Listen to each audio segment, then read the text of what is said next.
बात कवर्धा के deputy CM का भांजा डूबा है। अरुण साफ के भांजे के लिए सर्च ऑपरेशन अब शुरू हो चुका है। रानी दहरा वाटरफॉल देखने गया था तुषार। बोड़ला थाना इलाके का ये मामला बताया जा रहा है। फिलहाल अभी सर्च ऑपरेशन शुरू हो चुका है और उसे ढूंढने का प्रयास किया जा रहा है। तो कवर्धा में डिप्टी सीएम का भांजा डूब गया। दरअसल ये वाटरफॉल देखने गया था, उसी दौरान ये हादसा पेश होना बताया जा रहा है। डूब गया डिप्टी सीएम का भांजा और अब सर्च ऑपरेशन शुरू कर दिया गया है। उसे ढूंढने का प्रयास किया जा रहा है। बोड़ला थाना इलाके का ये पूरा मामला है। फिलहाल रेस्क्यू टीम पहुंच चुकी है। मौके पर रेस्क्यू ऑपरेशन शुरू हो चुका है उसे ढूंढने का। ये बड़ी जानकारी इस वक्त आपको दे रहे हैं। ज्यादा जानकारी के लिए सहयोगी मनीष हमारे साथ जुड़ गए हैं। मनीष, क्या ज्यादा जानकारी है मामले में? अभी बारिश के मौसम में जिस तरह से सैलानियों की भीड़ जो है वो जलप्रपात देखने के लिए पहुंची लगातार। यहाँ जो अभी बारिश है उसके चलते जो रानी दहरा जलप्रपात है वहाँ पे काफी नजारा जो है अभी उसे देखने के लिए जो पर्यटक है वो पहुंचे थे। इसी देखने के लिए जो डिप्टी सीएम है प्रदेश के अरुण साह और उनके जो भांजे हैं जो 21 वर्षीय बताए जा रहे हैं वो बेमेतरा के रहने वाले थे, वो भी अपने 6 दोस्तों के साथ वहाँ पहुंचे थे और नहाने के दौरान वो कहीं मिल रहे काफी समय से उनको ढूंढा जा रहा था और ये घटना जो है नहाने के दौरान हुई है बताई जा रही है। पुलिस की टीम वहाँ पे मौजूद है, लगातार जो खोजबीन है वो की जा रही है, लेकिन अभी तक इसके बारे में कोई जानकारी नहीं मिल पाई है। गोताखोर जो है तलाश कर रहे हैं। वाकई जिस तरह से जल स्तर लगातार बढ़ रहा है, पर्यटक जगहों पर लगातार प्रशासन ये भी कह रहा है कि सावधान रहिए, सतर्क रहिए, पर हम ये भी देखते हैं कि लापरवाहियां कहीं ना कहीं भारी पड़ती हैं। ये भी जानकारी दीजिएगा कि ये युवक के डूबने की खबर है, साथ ही साथ और इसके साथियों के भी ये हादसा उनके साथ भी पेश आने की ये जानकारी मिल रही है क्या? और भी कुछ अपडेट इस मामले में? बिल्कुल, इसमें जो 6 लोग बताए जा रहे थे, 6 के ग्रुप में यहाँ पे पहुंचे हुए थे, जो 5 की अभी वो सही सलामत है और इन्हीं के द्वारा ही जानकारी दी गई कि उनके जो एक मित्र हैं और वो गहरे पानी में चले जाने की वजह से वो मिल नहीं रहे, दिखाई नहीं दे रहे हैं। इसके बाद जो जानकारी पुलिस तक पहुंची, पुलिस वहाँ पे पहुंची, गोताखोर वहाँ पे पहुंच कर जो होमगार्ड के जवान है वो वहाँ पे पहुंचे और लगातार ये खास की जा रही है कि वो जो आसपास है वहाँ पे देखा जा रहा है क्योंकि काफी तेज बहाव है, पानी में कुछ नजर नहीं आ रहा और काफी गहरा भी है, पहाड़ी ये क्षेत्र है, वहाँ किसी तरह से कोई सुविधा भी तत्काल पहुंच नहीं पा रही क्योंकि जो वनांचल का ये इलाका पड़ता है, यहाँ पे किसी तरह की कोई सुविधाएं भी नहीं है, वहां तक पहुंचने का सही तरह से रास्ता भी नहीं है। तो ऐसे में प्रशासन के लिए भी बड़ी चुनौती है और लगातार जो है जो नदी है इसकी उसकी दूरी जहां तक है उसमें प्रयास किए जा रहे हैं। जो पुल पुलिया है वहां पे तलाश की जा रही है और खासकर जो जवान है वो इसमें लगे हुए हैं। मुश्किल बहुत ज्यादा हो रही होगी क्योंकि बारिश का भी समय है और अंधेरा काफी ज्यादा हो चुका है, तो रेस्क्यू टीम भी भले जुटी होगी इस कार्य में, टीमें पहुंच चुकी होंगी, पर यहाँ पर चैलेंजिंग ये होगा। आप लगातार नजर बनाए रखिएगा मनीष, आपसे अपडेट लेते रहेंगे। बहुत शुक्रिया। राजनांदगांव का जिक्र करते हैं। बस ने लोगों को टक्कर मार दी। बस का दरअसल ब्रेक फेल हो गया था और इसी वजह से यह हादसा हुआ। कुछ लोगों को मामूली चोट आई है। सीसीटीवी कैमरा में यह घटना कैद भी हुई। खैरागढ़ के इतवारी बाजार में यह हादसा होना बताया जा रहा है। देखिए, तेज रफ्तार बस आती है, अचानक से आगे खड़ी कार और वहां पर जो लोग खड़े थे उनमें घुस जाती है और ये भागकर एकदम से लोग जो है साइड में भागते हैं, वरना बड़ा हादसा हो सकता था। मामूली चोटें आई हैं कुछ लोगों को, पर किसी की जान नहीं गई, ये राहत की बात है। ब्रेक फेल होना बताया जा रहा है गाड़ी का, इसी वजह से ये हादसा हुआ है।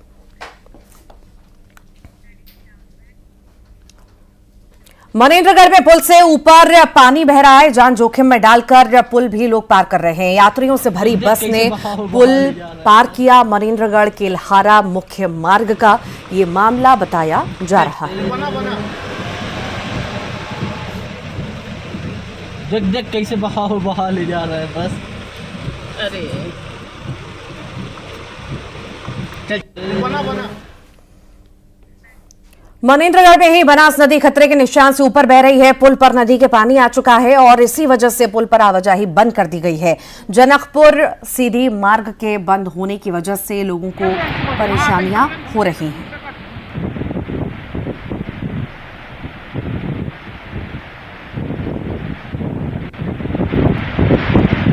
देखिए पुल के ऊपर किस तरह से पानी आ चुका है और कहीं ना कहीं ये खतरा लगातार हम हर जगह पर देख रहे हैं। अब इस पुल को पार करने के लिए मनाही है। एक्सक्लूसिव तस्वीरें आप देख रहे हैं। यहाँ पर प्रशासन ने साफ तौर से कहा है कि कोई भी यहाँ से आवाजाही नहीं होगी, किसी की भी जान को जोखिम में नहीं डालने दिया जाएगा। और इसी बीच प्रशासन की मुस्तैदी भी यहाँ पर अब रहेगी।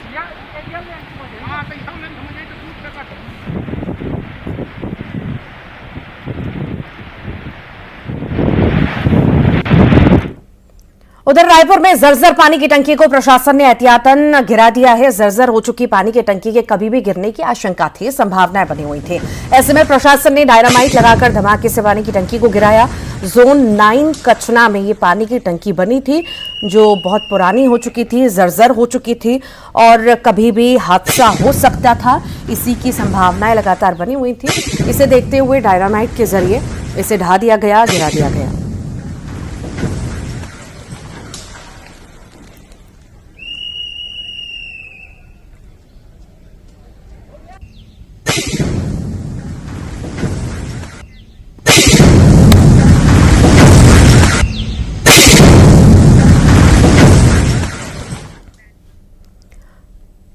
पेंड्रा में बारिश की वजह से कच्चा मकान भरभराकर गिर गया। मकान के मलबे में दबने की वजह से पति पत्नी की मौत हो गई, लेकिन 8 साल के बच्चे को लोगों ने सुरक्षित निकाल लिया। पेंड्रा थाना इलाके के रामगढ़ गांव का यह मामला है। मकान मिट्टी का बना था और बारिश की वजह से गिर गया।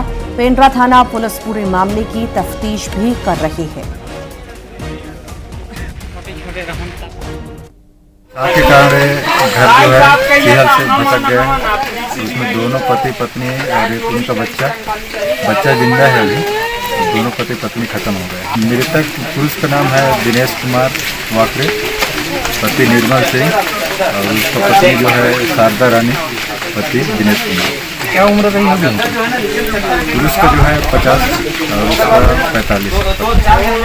रात में बारिश होने से उनके घर का छत और दीवार गिरने से मियाँ बीवी दब कर ख़त्म हो गए हैं। उनके बच्चे घायल था, उनको गौरेला अस्पताल इलाज के लिए भिजवाया। यहाँ पुराना था मकान और छत का लकड़ी भी खराब हो गया था। लकड़ी टूटने और मकान का दीवार ढहने से दबने से बच्चे लोगों का, उनके माँ बाप का मृत्यु हो गया।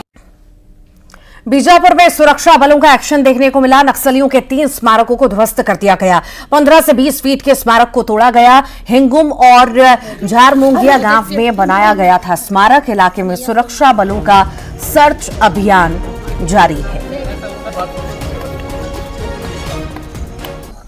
अरे भुकली इधर देख, चपटी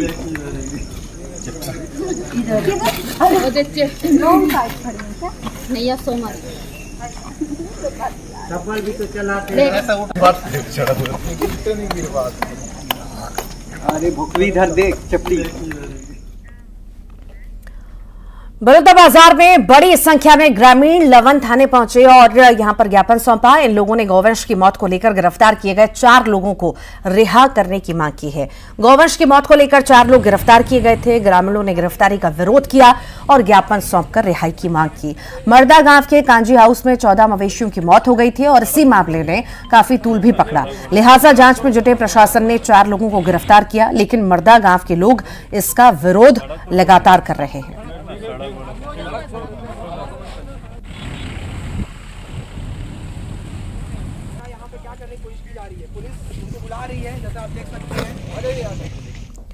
जशपुर में मवेशी तस्करों पर पुलिस ने शिकंजा कसा। लोदाम थाना इलाके नेशनल हाईवे 43 पर पुलिस ने पिकअप वाहन को पकड़ा और गाड़ी से 11 गौवंश को छुड़ाया। इसी दौरान मवेशी तस्कर भागने लगे, लेकिन पुलिस ने पीछा कर 2 लोगों को गिरफ्तार किया। पुलिस के मुताबिक गौवंश को झारखंड के कत्लखाने भेजा जा रहा था। पुलिस मामले की कार्रवाई में जुटी है। टोली में पुलिस को सूचना मिली थी कि कुछ लोग पिकअप गाड़ी में पशुओं की तस्करी कर रहे हैं। इस पे लोदाम थाना प्रभारी की टीम के साथ वहां भेजा गया। पुलिस ने लगभग 2 किलोमीटर इन आरोपियों का पीछा किया। पीछा करने के बाद एक आरोपी नदी में कूद गया, उसको भी पुलिस की टीम के द्वारा अंदर से निकाला गया पानी के भीतर से, और दूसरे आरोपी को लगभग 2 किलोमीटर दौड़ा के हमारे पुलिस की टीम ने उन्हें पकड़ा और इस तरीके से 11 पशुओं को तस्करी से बचाया गया। साथ ही इसमें जो प्रयुक्त की जा रही थी उस गाड़ी को भी जब्त किया गया है। राजसात की कार्रवाई की जा रही है। जगदलपुर में किसानों ने भूख हड़ताल खत्म कर दी है। 59 दिनों से नगरनार इलाके के प्रभावित किसान और यहां पर जाडेश्वर समिति के पदाधिकारी भूख हड़ताल पर बैठे थे। 8 मांगों को लेकर इन लोगों ने भूख हड़ताल की। बस्तर सांसद ने किसानों से मुलाकात की, सभी मांगों को पूरा करने का आश्वासन दिया। इसके बाद सांसद ने दिल्ली में केंद्रीय इस्पात मंत्री से मुलाकात की। सांसद ने भूख हड़ताल पर बैठे किसानों को मिठाई खिलाई और जल्द मांग पूरी होने की बात कही। किसानों ने एनएमडीसी को अपनी जमीन दी थी और इसी को लेकर के ये हड़ताल कर रहे थे। सांसद महोदय महेश कश्यप जी के नेतृत्व में हमने अपनी मांग को रखा और सांसद महोदय यहाँ अपना बहुमूल्य समय निकालकर पहुंचे थे और उन्होंने आश्वस्त किया कि सारी आटो बिंदु पर हर स्तर पर मैनेजमेंट या शासन स्तर पर बात हो चुकी है और अधिकांश मांगों पर सहमति भी बनी है। नगरनार क्षेत्र में जो इस्पात संयंत्र लगा है उसका लाभ स्थानीय लोगों को मिलना चाहिए और स्थानीय लोगों को मुद्दे को लेकर स्थानीय बस्तर के लोगों को लाभ मिले, ऐसे 8 सूत्री मांगों को लेकर जय जाडेश्वर समिति के द्वारा लगभग 2 महीने से यहाँ भूख हड़ताल चल रहा था और इस समिति के पदाधिकारी के द्वारा मुझे भी अवगत कराया गया, मेरे से भी मिलना हुआ और मैंने भी मेरे स्तर पे जहाँ बात करना था, प्रयास करना था किया। एनएमडीसी प्रबंधन से बात हुआ और उन्होंने आश्वासन भी दिया है क्योंकि लगभग जो मांग है तो उसके लिए थोड़ा समय भी लगेगा, लेकिन जैसे परिवहन का बात है उसके लिए भी सहमति बना है। अब यहाँ की व्यवस्था के अनुरूप कैसा काम होगा वो करेंगे। अगर आपको कोई ईमेल आए या फिर व्हाट्सएप पर कोई ऐसा दस्तावेज भेजे जिसमें जांच एजेंसियों के सील ठप्पे लगे हों और ये लिखा गया हो कि आप चाइल्ड पोर्नोग्राफी में फंस चुके हैं, आप पर मामला दर्ज होगा, तो यह खबर देखिए जो कह रही है जो डरेगा वही फंसेगा।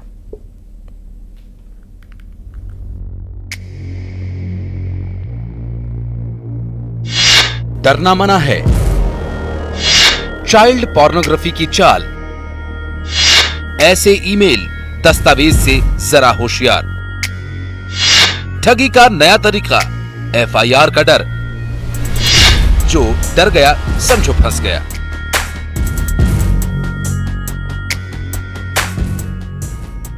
आपके व्हाट्सएप या ईमेल पर कहीं ऐसा कोई दस्तावेज तो नहीं आया? कोई आपको भी व्हाट्सएप करके ये तो नहीं कह रहा कि आप गलत काम में लगे हैं? चाइल्ड पोर्नोग्राफी का संगीन इल्जाम है आप पर। अगर 24 घंटे में इस नोटिस का जवाब नहीं दिया तो आप अंदर हो जाएंगे, आप पर एफआईआर दर्ज की जाएगी, अरेस्ट वारंट जारी किया जाएगा। और अगर ऐसा है तो डरिए नहीं, ठगी के इस नए तरीके को ऐसे समझिए। इंग्लिश में लिखा ऐसा डॉक्यूमेंट देखकर किसी के भी होश उड़ना लाजिमी है, जिस पर बाकायदा साइन है, सील लगा है, ठप्पा लगा है, जांच एजेंसीज का मोनो भी है। इस दस्तावेज का ड्राफ्ट ऐसा है कि कोई भी दहशत में आ जाए। यही है ठगों का नया पैतरा। ठग अब ईमेल और व्हाट्सएप करके ऐसे फर्जी दस्तावेज भेज रहे हैं। रायपुर के 2 व्यापारियों को जब ये डॉक्यूमेंट्स मिले तो उनकी सिट्टी पिट्टी गुम हो गई, जिनमें चाइल्ड पोर्नोग्राफी में फंसे होने की बात कही गई थी। साइबर ठगों के द्वारा आजकल लोगों के व्हाट्सएप नंबर को प्राप्त करके उसमें कुछ डॉक्यूमेंट्स भेजे जा रहे हैं जिसमें यह बताया जाता है कि आपके खिलाफ कोई अपराध पंजीबद्ध हुआ है, शिकायत मिली है। इस प्रकार की चीज़ें करके वो लोगों को भय में लाकर उनसे भयादोहन कर पैसों की मांग करते हैं। पहले तो व्यापारी डर गए, लेकिन होश हवास नहीं खोया, ठगों की बातों में नहीं आए। सीधा पुलिस वालों को इस नोटिस के बारे में बताया, जिनमें एक और बात लिखी गई थी कि सेटलमेंट करना है तो 24 घंटे का वक्त है। यानी ठग मामले को रफा दफा करने की भी बात करते हैं। कभी कुरियर में ड्रग्स होने की बात करके हाउस अरेस्ट की कहानी सामने आती है, तो कभी साइबर फ्रॉड का दूसरा तरीका। मैं लोगों से यह अपील करना चाहूँगा कि इस प्रकार का कोई भी अगर आपके पास कोई नंबर्स आता है तो उसके साइबर में रिपोर्ट अवश्य लिखवाएं।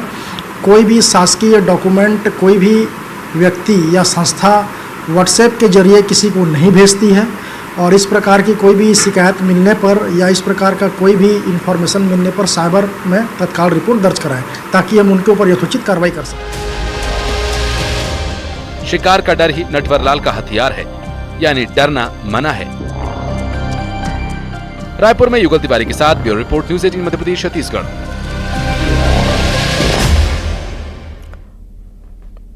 बस्तर से पिछले 6 महीने में लापता हुए 11 लड़के और 37 लड़कियों को पुलिस ने ढूंढ निकाला और उनके परिजनों को सौंप दिया। पुलिस ने लड़के लड़कियों का अपहरण कर ले जाने वाले 2 लोगों को भी गिरफ्तार किया। गौरतलब है कि लड़के लड़कियों के अपहरण के मामले में भानपुर और बकावंड पुलिस ने मामला दर्ज किया था और इसी साल अभी तक बस्तर पुलिस ने कुल 60 लापता लड़के लड़कियों को ढूंढ निकाला। बता दें कि लापता लोगों की तलाश के लिए बस्तर पुलिस विशेष अभियान भी चला रही है। इसी तारतम्य में थाना बकावंड में धारा अपराध क्रमांक 10/24 धारा 363 के आरोपी सोहन सिंह ठाकुर निवासी बाघनपाल धाकड़पारा थाना परपा जिला बस्तर को गिरफ्तार कर रिमांड पर भेजा जा रहा है तथा थाना भानपुरी के अपराध क्रमांक 106/24 धारा 363 में आरोपी संतोष कुमार सोरी साकिन छोटे सलना थाना माकड़ी को भी गिरफ्तार कर जेल भेजा जा रहा है और उस दोनों प्रकरण में बालिका को बरामद कर लिया गया है। इन दोनों प्रकरणों में धारा आगे बढ़ाई जानी है। दोनों प्रकरणों में विवेचना जारी है और समस्त जितने भी गुम बालक बालिका इस जिले में है उनकी खोजबीन के लिए बस्तर पुलिस एक विशेष टीम बना करके प्रयास लगातार कर रही है। मुंगेली में 3 जुए के फंड पर एक्शन लिया गया। 34,000 से ज्यादा रकम जब्त की गई है। बता दें 23 जुआरियों पर कार्रवाई हुई। कोतवाली पुलिस ने कार्रवाई की है।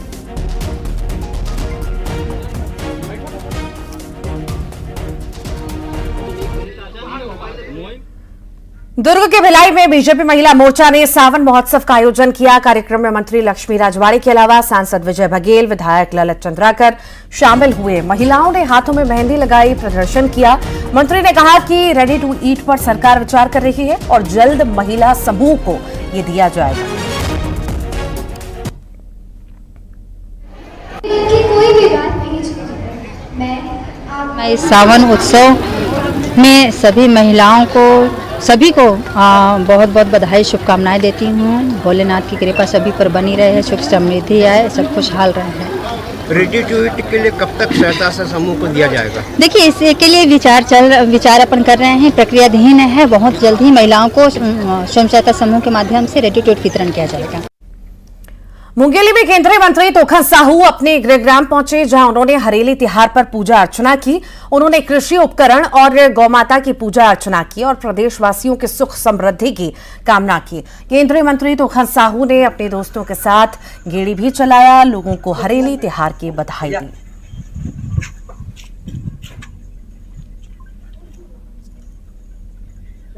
हरेली के त्यौहार हमारे छत्तीसगढ़िया मन के प्रमुख त्यौहार के मैं पूरा प्रदेशवासी मल्ला और देशवासी मल्ला गाड़ा गाड़ा बधाई देता हूँ।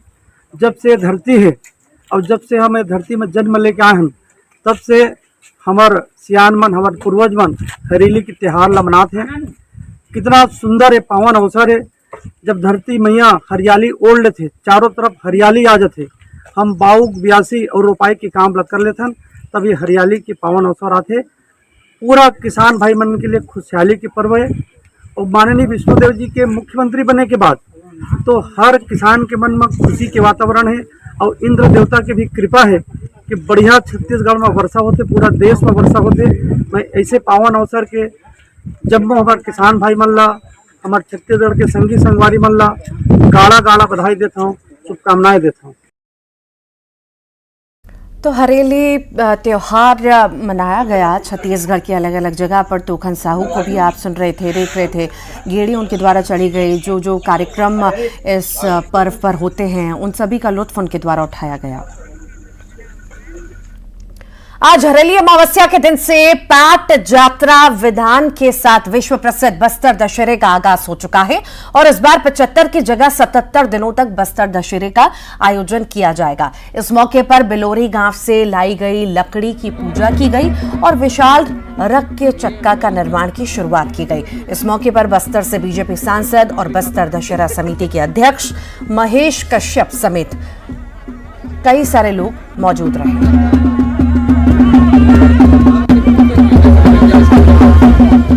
और इसी बीच बड़ी खबर ग्वालियर से, जिला अस्पताल में लिफ्ट बंद हो गई। बिजली गुल होने से लिफ्ट बंद हुई। बता दें मौजूद 4 बच्चे फंस गए। करीब 15 मिनट बाद बच्चों को निकाला गया। जिला अस्पताल के प्रसूति गृह की यह घटना बताई जा रही है। ग्वालियर की खबर का जिक्र कर रहे हैं। ये बड़ी जानकारी, जिला अस्पताल में लिफ्ट बंद हुई है। जिला अस्पताल में लिफ्ट बंद, बिजली गुल होने की वजह से लिफ्ट बंद हो गई। लिफ्ट में 4 बच्चे थे जो फंस गए। करीब 15 मिनट बाद बच्चों को बाहर निकाला गया। जिला अस्पताल के प्रसूति गृह की यह घटना बताई जा रही है। बड़ी लापरवाही जिला अस्पताल की, मान सकते हैं कि अस्पताल में लिफ्ट तो है पर शायद जनरेटर की व्यवस्था नहीं है, इमरजेंसी की व्यवस्था नहीं है कि ऐसी स्थिति हुई। ज्यादा जानकारी लेंगे, सहयोगी सुशील हमारे साथ जुड़ गए हैं। सुशील, जिला अस्पतालों की हालत जो है वैसे ही खस्ता हाल तो हम देखते ही हैं, ये बड़ी लापरवाही भी यहाँ पर मान सकते हैं कि लिफ्ट बंद हो गई, कोई भी बैकअप यहाँ पर व्यवस्था नहीं थी कि लाइट गई तो बैकअप व्यवस्था होनी चाहिए थी, कुछ भी हादसा हो सकता था। सुशील, वार्ड की घटना है जहां ये पूरा घटनाक्रम हुआ है। लिफ्ट अचानक बंद हो गई लाइट जाने से, और उसके चलते इस लिफ्ट में 4 जो बच्चे थे वो अटेंडेंट के रूप में थे, वो 4 बच्चे इस लिफ्ट में फंस गए। लगभग 15 मिनट तक बच्चे उसी में फंसे रहे और उसके चलते जो है बच्चों को परेशानियां भी हुई। निश्चित तौर पर कहीं ना कहीं गंभीर लापरवाही है। लिफ्ट है जिला अस्पताल में, तो लिफ्ट का मेंटेनेंस या रख रखाव उस लेवल का होना चाहिए। 15 मिनट तक लिफ्ट बंद होना एक गंभीर घटना है और आरएमओ ने इस मामले की जांच की बात कही है, लेकिन कहीं ना कहीं यहाँ गंभीर हादसा हो सकता है अगर इस तरह की घटना अगर लिफ्ट में बंद होने की या खराब होने की बढ़ती है तो। ठीक, बहुत बहुत शुक्रिया सुशील जानकारी को साझा करने के लिए। कितने बच्चे हैं? लचर व्यवस्थाएं, दयनीय स्थिति जिला अस्पतालों की है कि आए दिन कुछ न कुछ अव्यवस्था देखने को हमें मिलती है। यहाँ पर लिफ्ट खराब हुई, माफ कीजिएगा, बिजली चली गई तो लिफ्ट बंद हो गई। 15 मिनट तक 4 बच्चे इसमें फंसे रहे। और अब बारी है खबरों के 2020 की।